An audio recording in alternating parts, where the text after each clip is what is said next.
So JNTU-A 2-1 BTech ECE R23 regulation వాళ్ళు signals systems and statistic process subject ఏదైతే ఉన్నదో important topics కానివ్వండి, exam ఎలా రాయాలో కానివ్వండి చెప్పమని చెప్పేసి అడుగుతున్నారు. అయితే ముందు మీకు కొన్ని కీవర్డ్స్ చెప్తాను. అంటే క్వశ్చన్ పేపర్లో క్వశ్చన్స్ ఆ కీవర్డ్స్తో స్టార్ట్ అవుతాయి. సో ఆ క్వశ్చన్స్ ఏవైతే ఉంటాయో ఆ కీవర్డ్స్తో స్టార్ట్ అయ్యి మీరు అందరూ ఆల్ ఇన్ వన్లో చదువుతారు మ్యాక్సిమం, నాకు తెలుసు. కానీ టెక్స్ట్ బుక్లో అయినా కానివ్వండి ఆ క్వశ్చన్స్ ఆ కీవర్డ్స్తో స్టార్ట్ అయ్యే వాటిని ఎక్కువ చూసుకుంటే మీరు పాస్ అయ్యేదానికి అంతకు మించి కూడా వచ్చేదానికి ఛాన్స్ ఉంటుంది. ఆ తర్వాత వాటితో పాటు కొన్ని ఇంపార్టెంట్ టాపిక్స్ కూడా చెప్తాను. ముందుగా అయితే ఇంతవరకు ఈ ఛానల్ సబ్స్క్రైబ్ చేసుకుని వాళ్ళు ఎవరైనా ఉంటే ఖచ్చితంగా సబ్స్క్రైబ్ చేసుకొని వీడియోని లైక్ చేసి షేర్ చేయండి. మీకు ఏమైనా డౌట్స్ ఉంటే కాల్ మీ ఫోర్ ద్వారా కాల్ చేయండి. తెలుగు ఇంజనీరింగ్ ఎడ్యుకేషన్ టెలిగ్రామ్ ఛానల్లో జాయిన్ అవ్వండి. ఇక టాపిక్లో వెళితే ముందుగా మీకు 5 యూనిట్లు ఉన్నాయండి. సో ఫస్ట్ యూనిట్ ఏమో signals and systems, second unit ఏమో Fourier transforms, Laplace transform, third unit ఏమో signal transmission through linear systems, fourth unit ఏమో random process temporal characteristics, unit 5 ఏమో ర్యాండమ్ ప్రాసెస్ స్పెక్ట్రల్ క్యారెక్టరిస్టిక్స్. ఇదనమాట. అయితే మీకు R23 వాళ్ళకి short questions, SI questions ఉన్నాయి. Short క్వశ్చన్స్లో అయితే ఏ క్వశ్చన్తో కీవర్డ్స్ వస్తాయి, ఇక లాంగ్ క్వశ్చన్స్కి అయితే ఏ క్వశ్చన్స్తో కీవర్డ్స్ వస్తాయి ఇప్పుడు చూద్దాం. ముందుగా షార్ట్స్ చూద్దాం. షార్ట్స్లో ఎక్కువ శాతం వాట్ అనే కీవర్డ్తో స్టార్ట్ అయ్యే క్వశ్చన్స్ ఎక్కువ శాతం ఇస్తారండి. ఫర్ ఎగ్జాంపుల్ వచ్చేసరికి what is signal bandwidth. So అన్ని యూనిట్లో పరంగా మామూలుగా చెప్తున్న కీవర్డ్స్ అట్లా అన్ని యూనిట్లో కూడా వాటితో స్టార్ట్ అయ్యే షార్ట్ క్వశ్చన్స్ ఏవైతే ఉంటాయో అవి ప్రిపేర్ అవ్వండి. ఇక ఆ తర్వాత డిఫైన్, వాటి తర్వాత డిఫైన్ మీద ఎక్కువ అడుగుతారండి షార్ట్ క్వశ్చన్స్లో. For example define even components of signal అని చెప్పేసి అడిగేదానికి ఛాన్స్ ఉంటుంది. ఇక తర్వాత థర్డ్ కీవర్డ్ వచ్చేసరికి స్టేట్. సో ఎగ్జాంపుల్ ఏంటంటే state the initial value theorem in Z transform అని అడగచ్చు. ఇక ఫోర్త్ వచ్చేసరికి ఎక్స్ప్లెయిన్, షార్ట్లో కీవర్డ్. సో ఎక్స్ప్లెయిన్ అనే ఎగ్జాంపుల్ ఏముంటుంది, explain about second order stationary process. ఇక ఫిఫ్త్ వచ్చేసరికి find the. So for example వచ్చేసరికి ఎలా ఉంటుందంటే question find the probability of some అని చెప్పేసి అక్కడ వాళ్ళు కొన్ని గాజియన్ ర్యాండమ్ ప్రాసెస్లో ఈక్వేషన్స్ ఇచ్చేదానికి ఉంటుంది, లేదా వేరే ప్రాసెస్లో ఇచ్చేదానికి ఛాన్స్ ఉంటుంది. ఇక సిక్స్త్ది లాస్ట్ది కీవర్డ్ షార్ట్లో prove. For example prove that the power spectral density of a real random process is an even function అని చెప్పేసి అడిగేదానికి ఉంటుందన్నమాట. ఈ షార్ట్ క్వశ్చన్స్ కీవర్డ్స్ ఇవి. ఇక ఎస్ఏ క్వశ్చన్స్ కీవర్డ్స్ చూసుకుంటే వేటితో స్టార్ట్ అయ్యి ఉంటే ఎక్కువగా ఫస్ట్ టైప్ కీవర్డ్ వచ్చేసరికి ఎక్స్ప్లెయిన్ మీదే అడుగుతాడండి. For example explain orthogonality property between 2 complex numbers, అదే 2 కాంప్లెక్స్ ఫంక్షన్స్ అని చెప్పేసి వాటి ఫంక్షన్స్ ఇస్తాడు.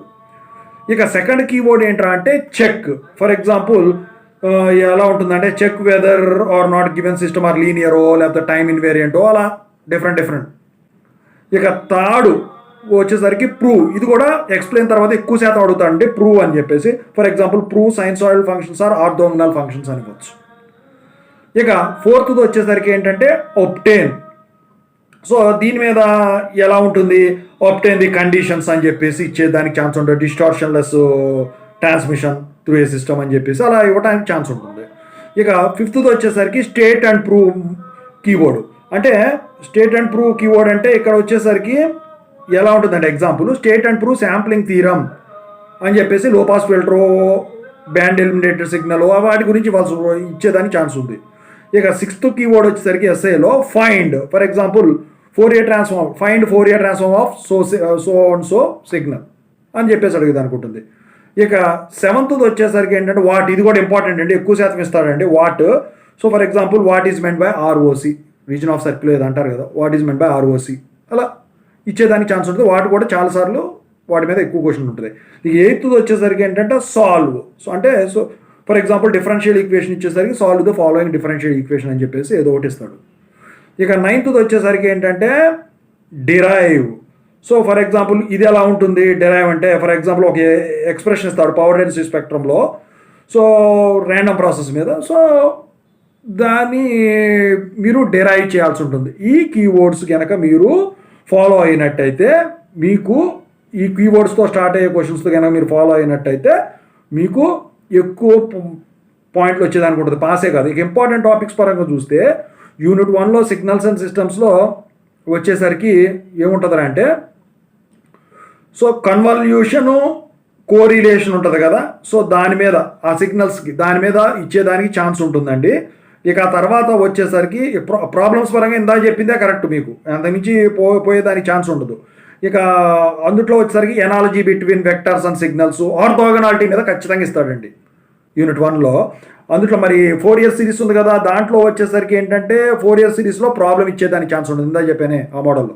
యూనిట్ 2లో 4 ఇయర్ ట్రాన్స్ఫార్మ్స్లో ఇందాక చెప్పాను కదా, శాంప్లింగ్ థియరమ్ వాటి మీద ఇందాక ఏదైతే ఒక ఎగ్జాంపుల్ చెప్పానో వాటి మీద ఉంటుంది. ఎలియాజింగ్ మీద కూడా ఉంటుందండి, షార్ట్ క్వశ్చన్స్లో ఎలియాజింగ్ మీద ఇస్తారండి.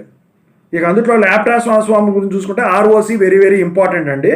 ఇక ఆ తర్వాత ల్యాప్లాస్ ట్రాన్స్ఫార్మ్ కానీ ఇన్వర్స్ ల్యాప్లాస్ ట్రాన్స్ఫార్మ్ కానీ ఈ డిఫరెన్షియల్ ఈక్వేషన్ సొల్యూషన్ కనుక్కునే ప్రాబ్లము ఇచ్చేదానికి ఛాన్స్ ఉంటుంది, ఇస్తాడు, ఇచ్చేదానికి ఛాన్స్ కాదు.